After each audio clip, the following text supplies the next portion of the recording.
प्रस्तावना 12 जून 2025 का दिन भारतीय विमानन इतिहास में एक काले अध्याय के रूप में दर्ज हो गया। अहमदाबाद के सरदार वल्लभभाई पटेल अंतर्राष्ट्रीय हवाई अड्डे से लंदन के लिए उड़ान भरने वाली एयर इंडिया की फ्लाइट A171, एक बोइंग 787 ड्रीमलाइनर, टेक ऑफ के कुछ ही क्षणों बाद दुर्घटनाग्रस्त हो गई। इस हादसे में 241 लोगों की जान चली गई, जबकि एक यात्री ने चमत्कारी रूप से जान बचा ली। दुर्घटना का विवरण: दोपहर 1:38 बजे ईस्ट को विमान ने रनवे 23 से उड़ान भरी।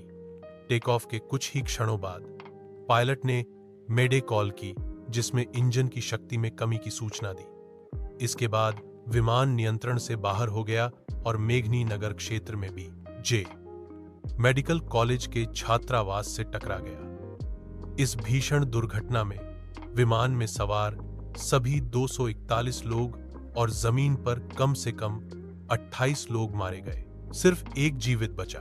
विमान में सवार 242 लोगों में से केवल 40 वर्षीय ब्रिटिश नागरिक विशाल कुमार रमेश ने जान बचाई। वह आपातकालीन निकासी द्वार के पास अपनी सीट 11A पर बैठे थे और गंभीर रूप से घायल होने के बावजूद जीवित बच गए।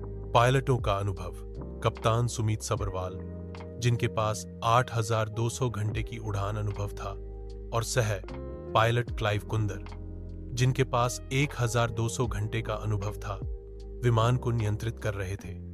दोनों की मृत्यु हो गई। राष्ट्रीय और अंतर्राष्ट्रीय प्रतिक्रिया: प्रधानमंत्री नरेंद्र मोदी ने दुर्घटना स्थल का दौरा किया और शोक व्यक्त किया। ब्रिटिश प्रधानमंत्री कीर स्टारमर ने भी शोक संदेश भेजा।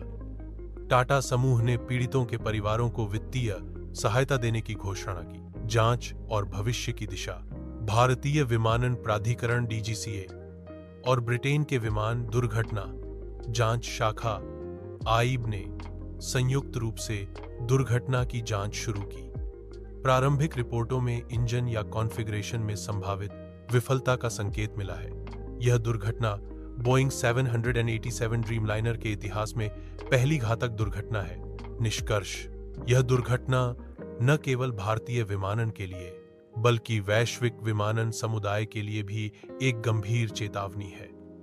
सुरक्षा मानकों की पुनः समीक्षा और सुधार की आवश्यकता को रेखांकित करती है। पीड़ितों के परिवारों के प्रति हमारी गहरी संवेदनाएं हैं और हम उनके साथ इस कठिन समय में खड़े हैं।